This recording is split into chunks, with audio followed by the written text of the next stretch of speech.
같이 한번 기도하겠습니다. 하나님, 이 시간 하나님 말씀 앞에 우리의 삶을 가지고 나아가기 원합니다. 우리를 말씀으로 찾아와 주시오니 하나님의 이야기와 우리 인생의 이야기가 만나지는 시간 되기 원합니다. 또한 그 말씀의 능력으로 우리를 새롭게 하심으로 하나님, 이 시간 이후에는 이 말씀으로 인하여 우리의 삶의 새로운 간증의 이야기, 고백의 이야기들이 하나님 세워지기를 원합니다. 오늘도 해방되는 이야기, 자유함을 얻는 이야기, 치유되는 이야기, 기적의 이야기 수없이 우리 인생 가운데 세워지도록 역사해 주옵소서. 예수님의 이름으로 기도드립니다. 할렐루야. 이번 주 독서 분량인 6장의 제목이 Self-Empowered or Spirit-Filled 이렇게 되어 있습니다.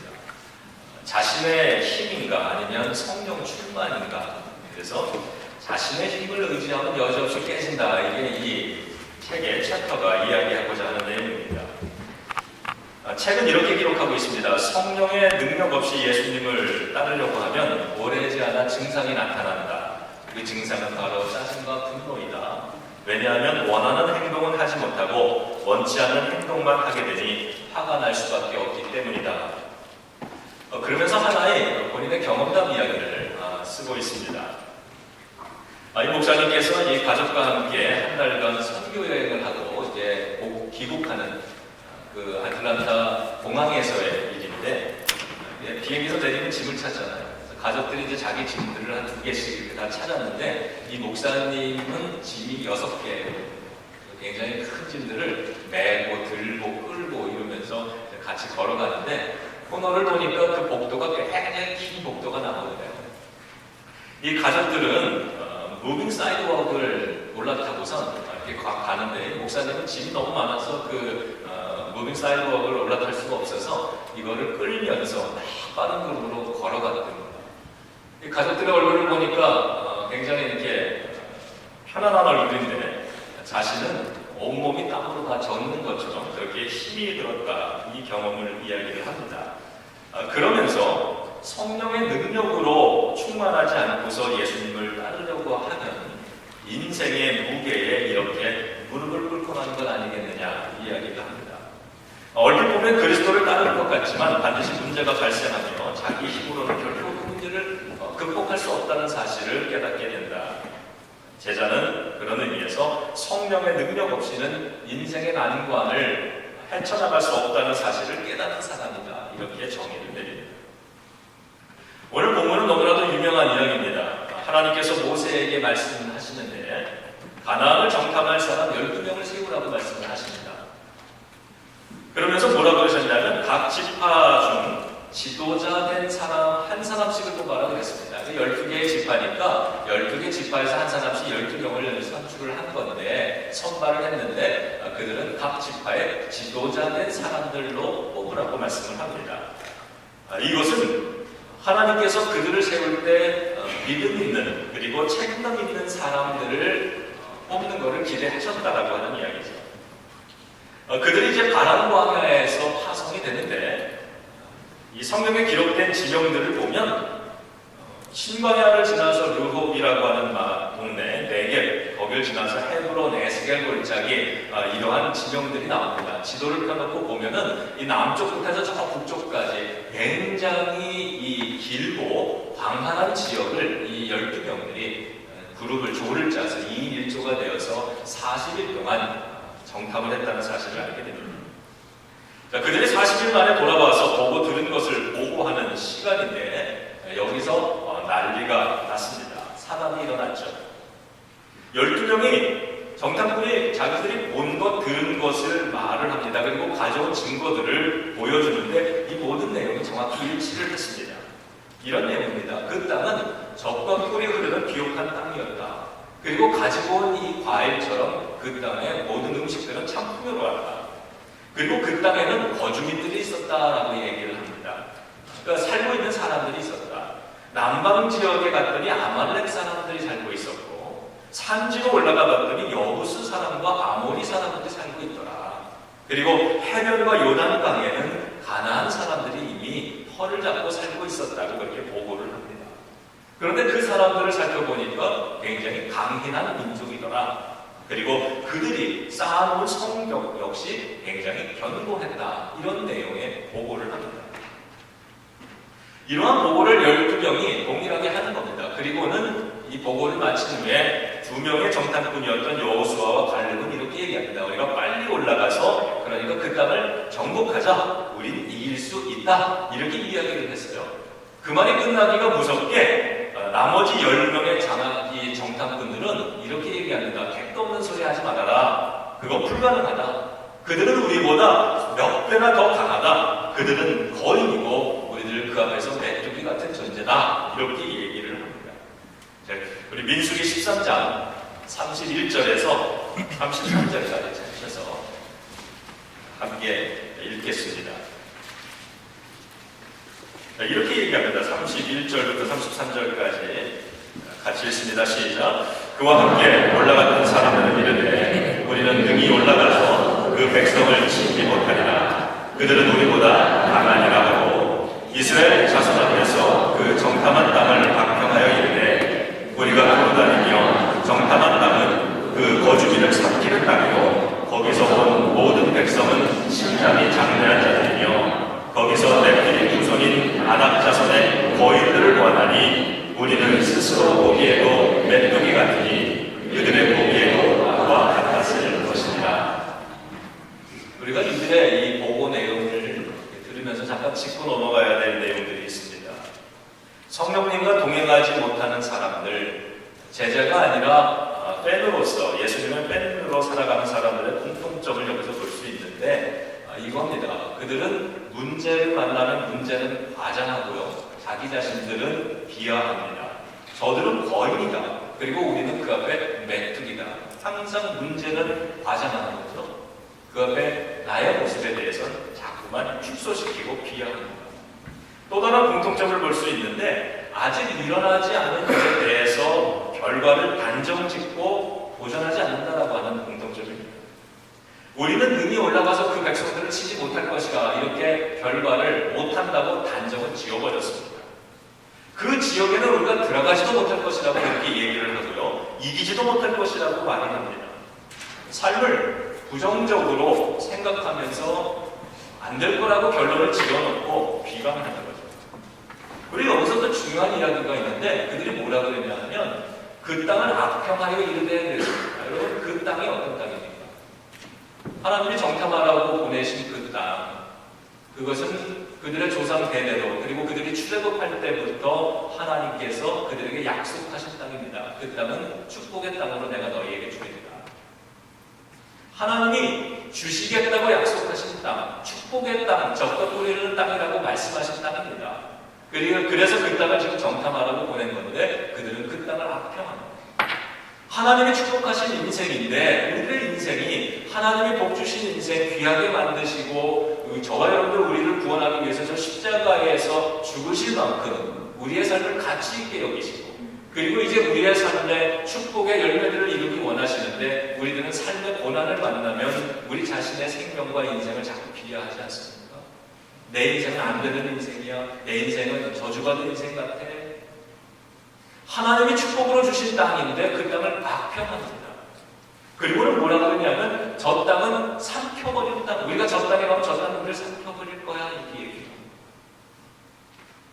아침에 자리에서 일어나서 오늘도 이 생명과 호흡을 연장시켜 주시는 하나님의 은혜를 감사하는 소리가 하늘을 사는데 우리의 인생이 우리의 생명이 삶이 이 이민 땅에서 살아가는 우리들의 시간이 참으로 감사가 되고 축복이 되어야 되는데 우리들의 인생이 어떤 때는 축복이 아니라 참 힘들고 고달픈 저주같이 느껴지고 이래서는 안 된다. 하나님이 주신 축복된 인생과 생명을 그렇게 바라보고 있더라. 저는 근데 우리가 이 부분을 읽을 때 우리의 고민은 여기서 나옵니다. 이 10명의 보고가 훨씬 현실적이고 상황을 잘 파악하고 예측해서 훨씬 정확하게 보인다는 그러한 사실입니다. 저들의 말이 훨씬 이성적이고 합리적이고 그렇게 느껴져요. 그런데 이 10사람의 보고는 성경이 우리들에게 말하고자 하는 건 엄청난 비극으로 끝난다는 하는 사실입니다. 여러분, 이 10명의 정탐꾼이 보고한 내용 때문에 어떤 일이 이루어집니까? 출애굽했던 1세대들, 그러니까 아버지, 할아버지 이런 세대들, 어른 세대들 전원이 가나안 땅 축복의 땅에 들어가지 못하게 됩니다. 그뿐만이 아니라 정탐했던 40일, 하루를 1년으로 계산해서 하나님께서는 40년 동안 그 땅에 아무도 들어가지 못한다고 말씀하셨고, 그들은 광야에서 40년을 떠돌아다니다가 결국에는 1세대 한 명도 그 땅에 들어가지 못하고 죽었더라. 한 두 사람, 이 두 명의 정탐꾼을 배경을 못 들어갔다는 거죠. 어떻게 겨우 10명의 잘못으로 한 세대가 다 실패를 경험하게 됩니까? 왜 그랬을까요? 그 대답은 성경 속에 있습니다. 민수기 13장을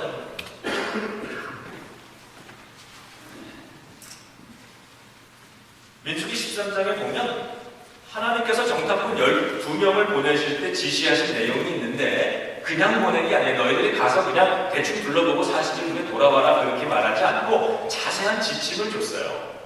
그게 19절입니다. 한번 읽어보겠습니다. 그 땅이 어떠한지 정탐하라. 곧 그 땅 범인이 강한지 약한지, 많은지 적은지와 그들이 사는 땅이 좋은지 나쁜지와 사는 성읍이 진영인지 산성인지와 토지가 비옥한지 메마른지 나무가 있는지 없는지를 탐지하라. 그 땅의 실과를 가져오라. 하나님께서 이 12명의 정탐꾼을 각 지파의 지도자들로 뽑았다라고 하는 건 하나님이 그들에게 있는 믿음, 뭔가 기대하는 게 있으시다는 거죠. 그리고는 그 땅에 들어가서 40일 동안 뭘 하고 와야 되는지 아주 자세히 가르쳐줬습니다. 그 내용이 이런 거예요. 그 땅을 들어가서 살펴보는데 그 땅에 살고 있는 사람들이 강한 사람들인지 약한 사람인지, 그리고 그 숫자가 많은지 적은지, 그들이 살고 있는 땅이 과연 비옥한 땅, 좋은 땅인지 나쁜 땅인지, 그리고 또 그들이 살고 있는 성읍은 진영인지, 그 캠프죠. 캠프라고 하는 건 이렇게 뭐 천막 같은 것처럼 그 나무로 울타리 대충 해놓은 그런 건지, 아니면 정말 도시 문화가 있어서 성벽을 견고하게 쌓아놓은 곳인지, 또 토지가 비옥한지 메마른지, 그곳에 나무가 많은지 없는지, 이런 것들을 점검하고 와라. 그리고 그 증거로 그 땅에 과실을 가지고 와라. 이렇게 말씀을 하셨습니다. 모세가 지시한 건 그 땅에 들어가서 단지 그 땅에 대해서 보이는 대로, 듣는 대로 정보들을 수집해서 가지고 오라는 겁니다. 왜냐하면 이 모세는 그 땅을 한 번도 가보지 못했기 때문입니다. 자, 이제 이 12명이 그 보고들을 가지고 와서 그 땅이 어떤 땅인지, 사람의 숫자는 어떠했는지, 이러한 것을 쭉 보고를 하면, 그러면 이제부터 모세는 어떻게 해야 합니까? 그 보고된 내용을 가지고 하나님 앞으로 가서 그 기도하면서 하나님 앞에 질문해야 되는 거예요. 하나님, 12명의 정탐꾼이 가져온 이야기를, 정보를 수집해 보니까 우리들의 상황이 이러합니다. 그 땅에 살고 있는 사람들은 숫자도 많고요, 굉장히 강하다고 합니다. 그들이 살고 있는 건 캠프가 아니라 성벽을 이루고 살고 있고, 그 땅은 또 비옥해서 그들은 굉장히 풍요롭게 모든 것을, 전쟁 준비를 잘하고 있는 그런 민족이라고 합니다. 그런데 하나님, 상황이 이러한데 하나님께서는 우리가 어떻게 하기를 원하십니까? 이렇게 질문하는 거죠. 근데 하나님께서 가라 그러면 가면 되는 거고, 하나님께서 잠깐 기다려봐라 그러면 기다리면 되는 거고, 하나님께서 돌아가라 그러면 돌아가면 되는 겁니다. 그런데 이 10명의 정탐꾼들이 무슨 잘못을 합니까? 하나님이 하셔야 되는 판단을 자신들이 해버린 겁니다. 기도도 안 하고 믿음도 없이. 그리고 모세가 해야 되는 하나님 앞에 들어가서 이 문제를 가지고 하나님 앞에 기도하면서 하나님의 뜻을 물어야 되는데 그 일을 못하게 한 거죠. 더군다나 하나님이 하셔야 할 일도 자신들이 해버렸습니다. 12지파의 지도자급인 이 사람들, 자신들을 향한 하나님의 기대도 허물어버렸습니다. 그리고 모세와 아론을 공격합니다. 그들을 원망합니다. 그리고는 이렇게 얘기했습니다. 하나님께서 이 땅에서 우리를 다 죽게 만드신다. 하나님의 역사에 대해서도 그들은 비난했다는 것입니다. 그리고는 모든 그 말을 듣는 모든 백성들이 두려움에 빠져서 다 망할 거라고 하는 그러한 걱정과 근심에 빠지게 만들었습니다. 근데 성경은 이것이, 이 10명의 이 행동이 죽을 범죄였다고 그렇게 말합니다. 하나님은 그러면 이들의 이 모습을 어떻게 받아들이셨을까? 우리는 이것에 민감하고 이것에 대해서 살펴볼 수밖에 없습니다. 하나님은 어떻게 이들의 행위를 받아들이셨을까? 민수기 14장 11절입니다. 여기 보면 하나님이 이렇게 얘기하십니다. 이 백성이 어느 때까지 나를 멸시하겠느냐? 그들의 이 믿음 없는 이야기 보고를 하나님은 나를 멸시하는구나 이렇게 받아들이셨다는 겁니다. 내가 그들 중에 많은 이적을 행하였으나 어느 때까지 나를 믿지 않겠느냐? 그러면 이스라엘 사람들을 하나님께서 출애굽시키기 위해서 그 위기의 순간마다 놀라운 기적들을 베풀어 주셨다. 그리고 밤에 수많은 생명을 살상시키면서 그들을 기적적으로 그들을 이끌어내셨고 그들의 앞길이 홍해바다로 막혔을 때 홍해바다를 열어주셨어요. 그 홍해바다를 넘어와서 마실 물이 없고 먹을 것이 없어서 그들이 굶어 죽어가게 생겼을 때 하나님은 또 기적을 열으셔서 그들을 먹이셨어요. 광야에서 먹이고 광야에서 마시고. 이런 수많은 은혜를 너희들에게 베풀어 줬는데 남들이 받지 못한 기적을 너희들에게 그렇게 많이 베풀고 지금까지 너희들의 인생에 내가 이렇게 동행해 왔는데 너희들은 아직도 나를 믿지 못하고 언제까지 너희는 나를 이렇게 멸시하겠느냐 이렇게 얘기하셨어요. 그러면서 뭐라고 하셨습니까? 내가 전염병으로 저들을 쳐서 멸망시키리라 그러셨어요. 여러분 얼마나 두려운 이야기입니까? 그런데 이 말씀을 읽으면서요, 이 말씀 앞에, 그들의 모습 앞에, 그 무리들 앞에, 10명 앞에 나를 세워놓고 한번 읽어봅니다. 저와 여러분들, 우리들은, 저는 하나님의 은혜를 참 많이 받았습니다. 여러분들도 그러시잖아요. 그래서 오늘 이 자리에 앉아있는 거 아니겠습니까? 하나님의 은혜를 남다르게 받고, 우리가 구원도 선물로 받았다는 거예요. 하나님의 은혜를 안 받았으면 모르는데, 하나님의 은혜를 남다르게 받은 사람들은 하나님이 기대하시는 게 다른 거예요. 만약에 내가 하나님의 은혜를 받아놓고도 지금도 구원받은 사람답게 살지 않고 믿음 없는 사람처럼 행동하면 그것을 하나님은 하나님을 멸시한다고 여기십니다.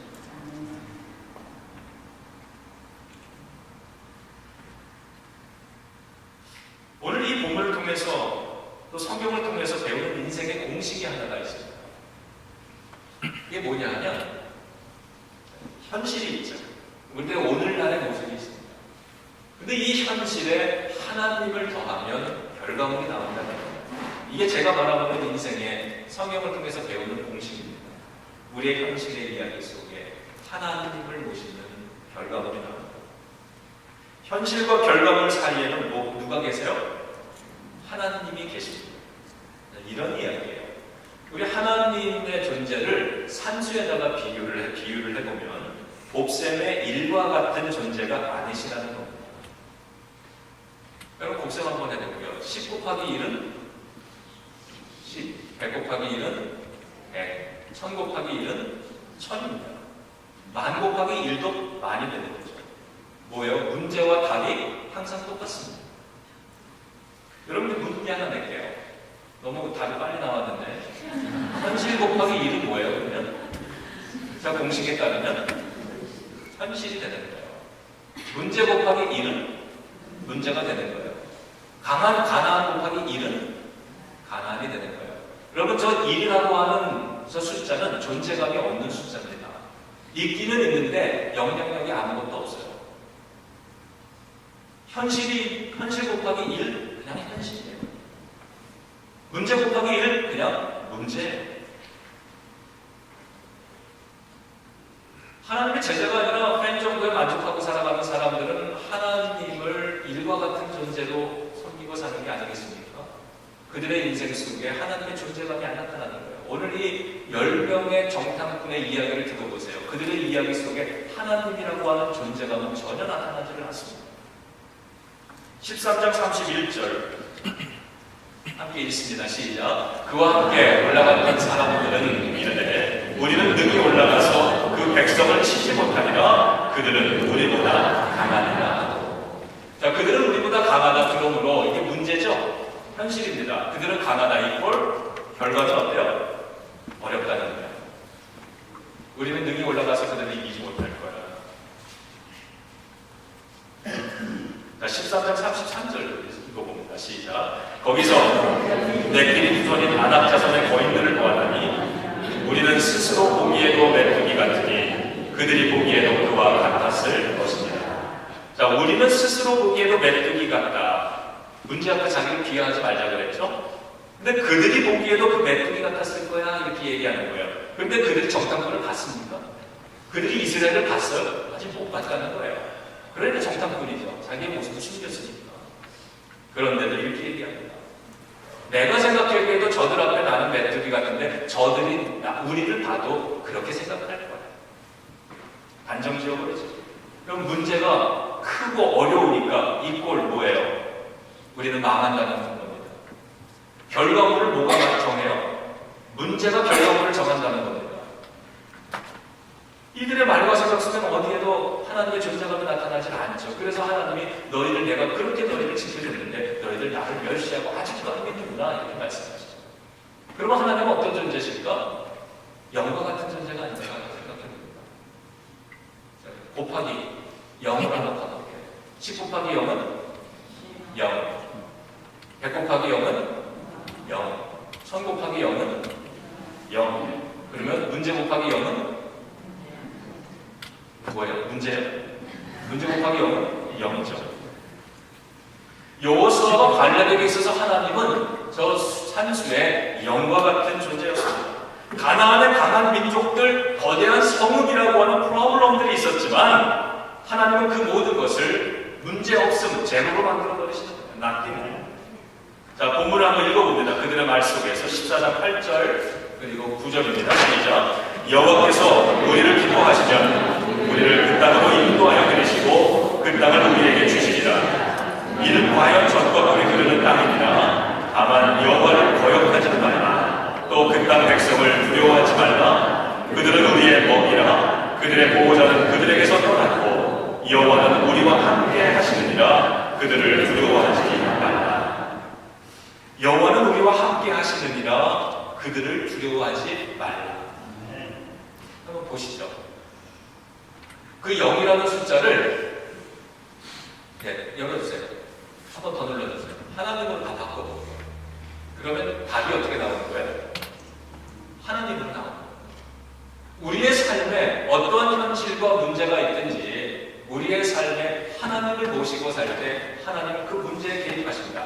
여러분, 결과물을 지금 문제가 만들었습니까? 하나님이 만들었습니까? 결과물을, 내 인생의 결과물은 내 인생의 현실이 만드는 게 아니라는 겁니다. 내 인생의 문제, 산 같은 문제가 내 인생의 결과물을 만드는 게 아니라, 결정하는 게 아니라 누가 하신다? 하나님이 하신다. 내 인생의 문제가 홍해바다 같을지라도 하나님은 그것의 결과를 열어주신다. 그 성벽이 아무리 강해도 하나님은 그 현실을 바꿔주신다, 열어주신다. 그들의 땅에 적들이 아무리 강인할지라도 하나님이 이 문제를 다루시면 하나님은 열어주신다. 그래서 우리 인생에 어떠한 큰 문제가 있다 할지라도 하나님이 우리의 인생에 개입하여 주시면 그 고난도 나에게는 죽음입니다, 고통입니다, 쓰라린 아픈 상처입니다가 아니라 그 고난도 나에게는 유익이 됩니다. 결과를 누가 바꾸셨어요? 하나님이 바꾸셨습니다. 여러분, 우리들의 인생의 결과물은 문제가 만드는 게 아니라는 겁니다. 인생이 결정하는 건 현실이 결정하는 게 아닙니다. 하나님이 그것을 답을 결정하시도록 만들어 드리시기를 바랍니다. 그러한 사람이 제자들 아니겠습니까? 자, 따라서 저를 고백해 보시죠. 문제가 결과를 결정하는 것이 아니라 결과는 하나님이 만드신다. 저는 이렇게 한번 생각해 보세요. 내 인생의 결과는 하나님이 만드신다. 내 인생의 결과는 하나님이 만드신다. 내 인생의 결과는 이 문제가 만들지 않아요. 오늘 이 고난이 내 인생의 답을 만들지 않아. 내 인생의 결과는 오직 하나님이 만드시는 거예요. 이 10명의 해석은 백성들을 어떻게 만들었어요? 통곡을 하게 만들었어요. 다 두려움에 빠져가지고 주저앉게 만들었습니다. 지금까지는 그래도 아침에 일어나서 이 광야길을 그래도 힘내서 여기까지 달려온 사람들인데 하루아침에 주저앉아가지고 꼼짝도 못하게 만드는 거예요. 두려움에 사로잡히게 만든다. 우린 죽었구나. 이제는 모세도 의지할 만하게 보이질 않는 거예요. 모세도 원망스럽고 아론도 원망스럽고 여기까지 인도한 하나님도 원망스러워요. 교회도 믿고 목사도 믿고 이민은 여기까지 보낸 하나님도 믿고 이제는 이 인생 어떻게 하나 주저앉아 버렸다는 겁니다. 그리고는 돌아가자. 애굽으로 돌아가자. 여러분 이 장면에서 여러분 모세가 돼서 한번 이 백성들을 앞에서 한번 이 모습을 한번 상상해 보세요.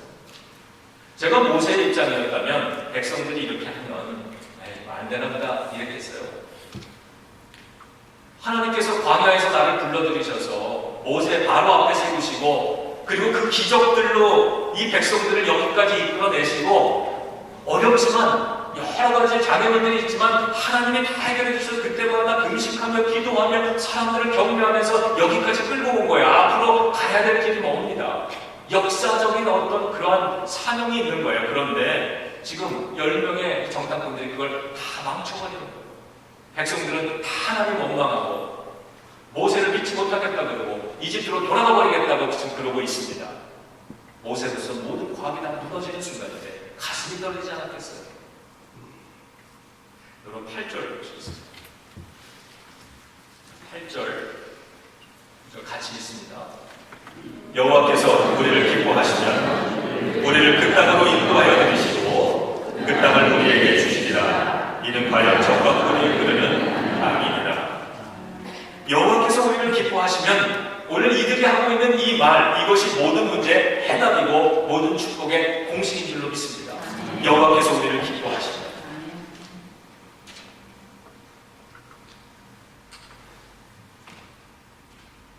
파워포인트 한번 더 띄워주세요.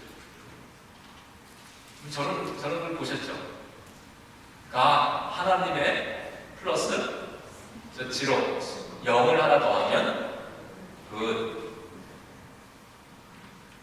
그런데 세상에 나에게 주어지는 세상의 모든 좋은 것에 하나님을 모시지 못하면 good 마이너스 god은 뭐가 남아요? nothing, 아무것도 남지 않아요. 오늘 저 하나님을 자신들의 인생에 이 0과 제로와 같이 그렇게 여호수아와 갈렙이 모셨어요. 그랬더니 모든 어려운 상황이 하나님이 개입하셔서 그 좋은 상황으로 바뀌어지더라라고 하는 거죠.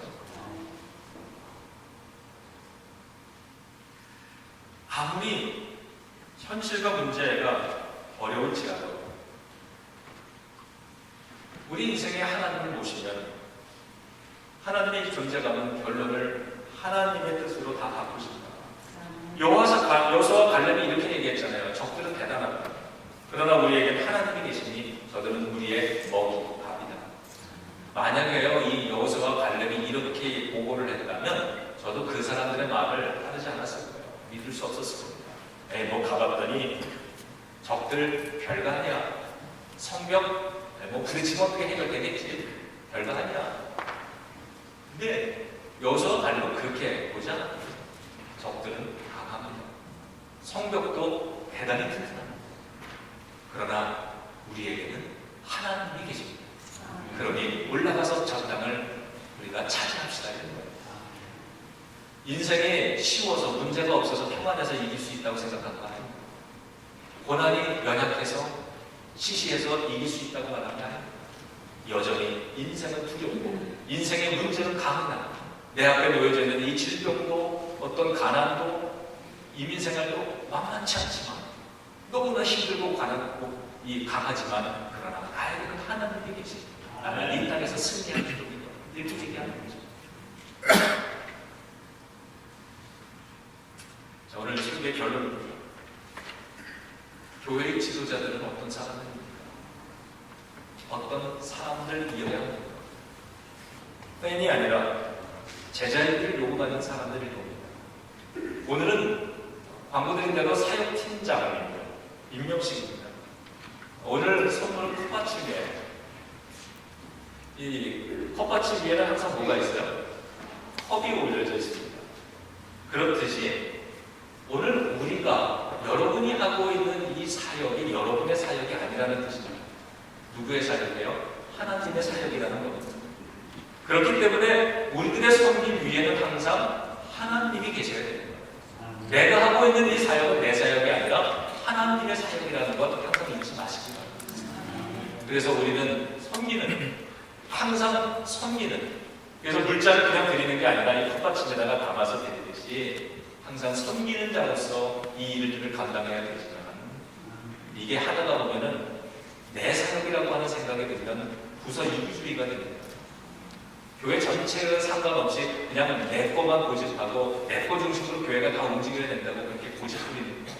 이게 열심이고 충성이라고 착각하는데 그렇지 않습니다. 이 사역은 하나님의 사역. 제가 이런 경험이 있어요. 우리 교회 오래 다니신 분들은 제가 몇 번 이야기한 것 같은데, 제가 미국에 처음 와가지고 목회했던 교회가요, 조그만 교회였습니다. 연세가 좀 많으신 여자분들 12명 정도 나오시고 미국 교회를 빌려서 목회를 했어요. 제가 그 교회에 담임 목사로 왔는데 그 교회가 저에게 사례들을 주시 형편이 못했습니다. 그래서 1년 동안 사례들을 안 받고 사역을 했어요. 교회에서 650불짜리 아파트 하나를 마련해줘서 그냥 거기서 생각을 했어요.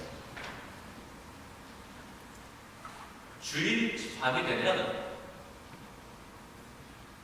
그 1시간 거리에 있는 곳까지 운전을 하고 가서 거기서 예배를 드렸어요. 왜냐하면 거기에 한인들이 좀 모여 살고 있었는데, 저희 교회에는 연세들이 좀 많으셨고 한 70 이렇게 넘으신 분도 있고, 그곳에 갔더니 작은 마을에 어른들이 한 10명 모이고 아이들까지 이렇게 모여가지고 한 30명 정도 모이는 그런 가정교회 같은 모임이 있었어요. 그분들이 다 미국 분들하고 함께 결혼 생활하는 이중문화 가정. 근데 그분들은 나이가 40대, 50대 이르셨습니다. 좀 젊으셨어요. 그래서 거기를 운전을 하고 갑니다. 우리 큰아이가 깐난아기 때였는데 빨간색 중고 캠리를 타고 다녔는데, 제가 우리 교회 처음 올 때 타고 왔다는 겁니다. 뒤에 그 아이를 태우고서 1시간 거리를 가서 거기서 같이 밥을 먹고 예배드리고 기도하고 이야기 나누고, 그리고 집에 돌아올 때는 항상 새벽이 1시 막 이랬습니다. 뒤에서는 아기가 막 울어대고 이러면서 교회를 왜냐하면 그분들에게 가서 그분들과 함께 예배드리고 그분들이 헌금을 드리면 교회 갖다 주고, 그리고 그분들을 하나의 지교회처럼 속회처럼 그렇게 한 6개월, 1년을 이렇게 섬겼더니 그분들이 나중에 1시간 거리를 주일날 예배를 드리고 오시더라고요. 그래서 우리 교인들이 늘어났어요. 1년쯤 지나고 2년이 되고 그러니까 교회가 자립을 해서 저에게 생활비 선물, 그 사례비를 주게 됐어요. 너무 좋았습니다. 그리고 제가 그 교회를 떠났습니다. 그리고 우리 교회에 오고 나서 얼마 안 있다가 그 교회가 문을 닫았다는 소리를 듣고 제가 얼마나 서운했어요. 후임자 2분이 가셔서 1년 만에 반토막식을 내더니 교회를 없애버립니다. 저는 이런 생각이 들었습니다.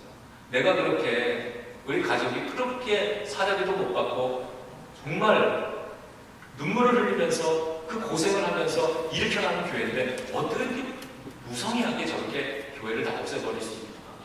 너무 속상했어요. 그리고 내가 흘린 그 노력의 증거들이 없어졌다라고 하는 게 나중에 일 없었을 때 있지도 않은 교회 이름 쓸 수도 없잖아요.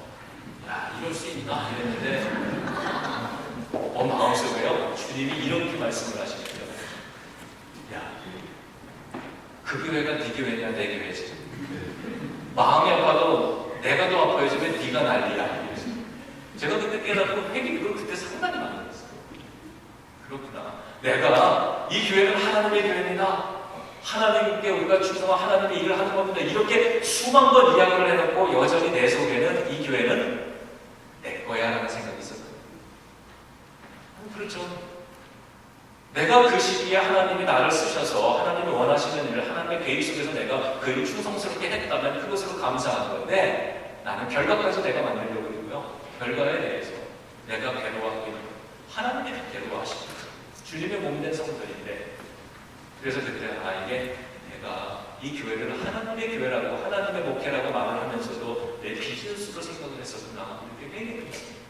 그리고 가능하면 지금도 이 교회가 내 교회, 내 비즈니스라고 생각하고 목회하지 않으려고 날마다 저기 가습니다. 하나님의 교회, 하나님이 주인 되시는 교회죠. 만약 누군가 이 교회를 자꾸 허물려고 그러면 목사님 내가 화를 내는 게 아니라 하나님이 판단하시고 하나님이 처리하시겠죠. 여러분, 우리들의 사역도 내가 하고 있는 이 목회도 내 목회, 내 비즈니스라면 여러분들 얼마나 마음이 참 힘드시겠어요. 내가 하고 있는 이 목회도 하나님의 목회, 여러분이 섬기고 있는 일도 여러분의 사역이 아니라 하나님의 사역으로 만들어 주시기를 바랍니다. 그러기 위해서 항상 내 사역 위에 컵을 받쳐놓는 것처럼 하나님의 사역을 섬기면서 이건 하나님의 사역이지, 나는 섬기는 하나님의 종이지 일꾼이지, 이 생각을 늘 하시길 바랍니다.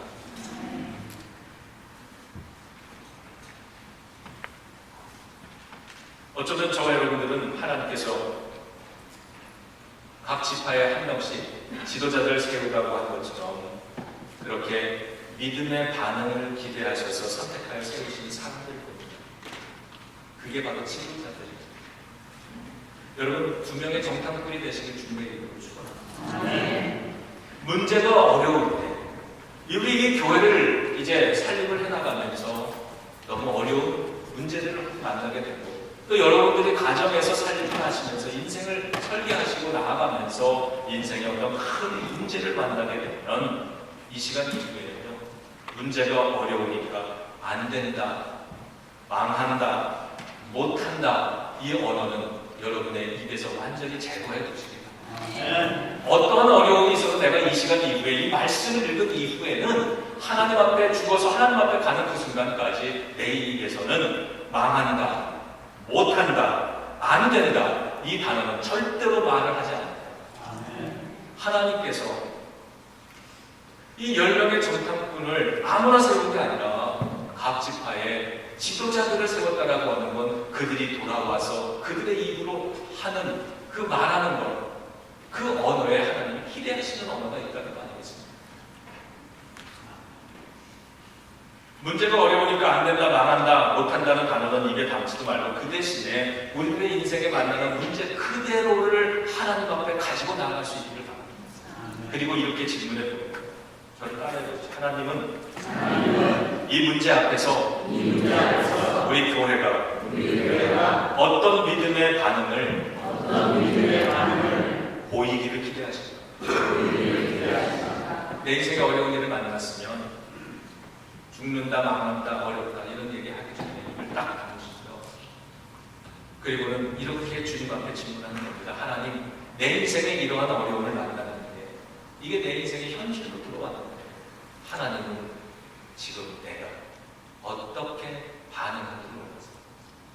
그럼 하나님, 내가 어떻게 하기를 원하세요?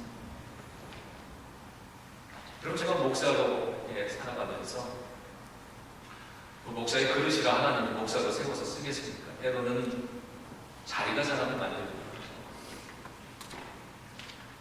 제가 이 자리에 서서 목사로서 살아가면서 참 어떤 때는 여러분들이 질문하시는 게 제가 대답을 못 해드릴 때가 참 많습니다. 오해를 하시는 경우들이 많죠. 예를 들면 이분이 어떤 저에게 질문을 했는데 이 질문을 답하려면 내가 다른 사람의 이야기를 해야 돼요. 근데 내가 이 사람의 이야기를 할 수는 없잖아요. 그래서 답을 못할 때가 있어요. 그냥 기도해 주세요. 그러면 오해를 하실 때가 있어요. 어떤 때는 말을 조심하는 거죠. 제가 목사를 여기는데 우리가 지금 교회에 어떤 어려움이 있다가 한번 가정을 해봐요. 큰 어려움이 있어요. 근데 여러분들 우리들의 마음에 안 되면 어떡하지? 교회가 어려워지면 어떡하지? 이런 마음이 막 올라와서 불안해 죽겠는 거예요. 주일날 오늘 예배를 드려요. 목사가 설교하는 섰어요. 여러분들은 목사의 입에서 듣기 원하는 이야기가 있잖아요. 제가 근데 여기서 이렇게 얘기를 해봐요. 문제가 너무 커요. 너무 두렵습니다. 저 어젯밤 잠 한숨을 못 자고요. 안 될 것 같아요. 겁나 죽겠어요. 돌아가죠. 이러고 내려오는 여러분들, 저게 뭐야 이니까. 어려운 거 다 알고 왔지만 목사가 성경을 읽어보니까 하나님 앞에 기도해보니까 하나님이 염려하지 말래요. 여러분, 어렵지만 두렵지만 이스라엘 사람들이 하나님 붙잡고 갔더니 하나님 열어주셨잖아요. 이 문제 우리가 기도하고 나가면 하나님이 다 해결해 주십니다. 우리 힘내봅시다. 이러고 지금 좀 아멘 하실 거잖아요. 그러니 제가 여기서 내 속에 있는 이야기를 다 할 수가 없는 거예요. 어떤 때는 여러분이 필요한 이야기, 여러분이 듣기 원하는 믿음의 이야기를 제가 해야 할 때가 있습니다. 그럼 마찬가지라고 생각합니다. 그러면서 저는 말을 다스리고 말을 조심하고 그리고 이 말 속에 믿음을 담기 시작합니다. 이 말이 꼭 믿음이 있는 말인가? 이 말이 인간적인 말은 아닌가? 이 말이 성경의 말이 아니라 정성의 생각은 아닌가? 자꾸 생각해 나가야 되는 거예요. 마찬가지로 저와 여러분들 우리가 하나님 앞에 살아가는 사람들이라고 한다면 하나님이 내 인생에 듣기 원하시고 내 입에서 선포되고 말하기 원하는 그런 이야기가 있다고 합니다. 우리는 그 이야기를 염두에 두면서 말하지 않겠습니까? 저들은 강합니다. 저들은 거인입니다. 거인이 무슨 거인이에요? 크겠죠. 성경 속에 전통으로 내려오는 전설 속의 네피림, 그 거인들, 골리앗 같은 거인들, 그 가서 보니까 사람들이 잘 먹어가지고 몸이 좀 컸겠죠. 그들을 보고선 거인이에요, 다. 무슨 다 거인입니까? 그 가난한 지역에 사는 사람. 과장하죠. 그 앞에 나는 메뚜기예요. 우리는 다 죽었습니다. 하나님이 이 이야기 듣고 싶어서 10명을 결정적으로 보냅니다. 그게 아니죠. 오늘 우리 인생에 하나님이 나와 함께 하신다면 하나님은 우리의 인생에 만나는 어려움 속에서 우리가 고백하기 원하는, 듣기 원하시는 찬양이 있다는 것입니다. 믿음의 고백이 있다는 것입니다. 여러분, 그것을 선포하며 살아가실 수 있기를 주님의 이름으로 축원합니다. 어떠한 상황이 있어도 10명의 사람들 아니요, 그 모든 민족들 전체가 그 수많은 사람들이 다 죽겠다고 안 된다고 말했다고 이야기할 때 이 두 사람이 하나님이 함께 하시는데 뭐가 영향하고 하나님과 함께 가자고 우리는 이길 거라고 말하는 이 목소리, 하나님이 진정으로 기대하시는 그 말을 할 수 있는 저와 여러분의 교회가 되길 원합니다. 그렇게 질문하는 거예요. 하나님, 내 앞에 이런 문제가 있는데 내가 어떤 믿음의 이야기를 하기 원하세요? 어떤 믿음의 반응을 하기 원하세요? 내가 어떤 선택하기를 원하세요? 그리고 기도하고 주님이 주시는 감동을 따라서 하나님의 대답이라고 그 대답을 얻었으면 그것을 두 사람의 정탐꾼처럼 선포하시기 바랍니다. 그것을 말하시기 바랍니다. 그리고는요, 용기 있게 실천에 옮겨보시기 바랍니다. 실천에 옮기려면 용기가 좀 필요해요. 그러면 작은 일, 인생에 그냥 작은 일이 있어서 이거 그냥 망해도 실패해도 크게 영향 안 끼치는 일들은 누구나 다 믿음으로 선포합니다. 믿음으로 결정하려고요. 왜? 안 돼도 크게 손해가 안 돼요. 그런데 이것을 한번 잘못되면 인생 전체가 폭삭 주저하는 일이라면 그러면 믿음으로 선택해야 된다는 걸 알지만 현실적으로 현명한 생각을 택하게 됩니다. 10명의 정탐꾼의 소리에 귀 기울이고 그 사람들의 방식을 따라가려고 그렇게 고민하는 게 우리들의 한계성, 연약함 속에 있다는 거예요. 그럴 때마다 하나님, 주님이 원하시는 일이 이것이라는 걸 알고 있습니다.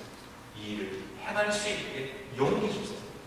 성령님 나로 강하고 담대하게 해주세요.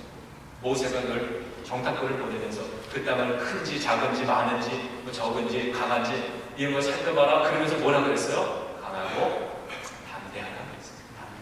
용기를 내십시오. 신앙의 가장 큰 요소는 용기입니다. 용기가 없으면 신앙심은 마음에 큰데 삶의 열매가 나타나요. 왜? 용기가 없어서. 이 용기는 무엇으로 주어집니까? 우리가 말씀을 읽고 또 읽고 또 읽고 아멘으로 계속 받으면서 이 말씀이 나의 모든 생각을 지배하게 합니다. 나의 이 사고 체계를 세상의 사람들의 수단과 방법과 요령이 익숙해져 있는 이 체계를 복음적인 영향으로 이 체계로 완전히 바꾸게 됩니다. 그리고 성령님이 나와 함께 계신다는 그 충만함, 나는 연약하지만 성령님이 나를 지켜주신다고 하는 그 강함을 얻을 때는 비로소 용기를 낼 수 있는 거죠. 이러한 우리의 모습이 되는데 우리도 이렇게 얘기할 수 있는 거예요. 여호와께서 지금의 나의 이 모습을 기뻐하시면, 하나님이 지금 내가 고백하는 이 말을 기뻐하시면, 하나님이 내가 선택한 나의 인생의 방향을 하나님이 기뻐하시면 저들은 우리의 답이 될 것이다. 우리는 축복의 땅의 주인이 될 것이라고 합니다. 하나님은 모든 문제를 문제 없음으로 만드십니다. 여호와께서 우리를 기뻐하시면 하나님이 기뻐하시는 그러한 제일 연합 감리교회로 만들면 그러면 하나님께서 우리들을 통해서 하나님의 계획하신 그 축복의 미래를 활짝 열어주실 줄 믿습니다.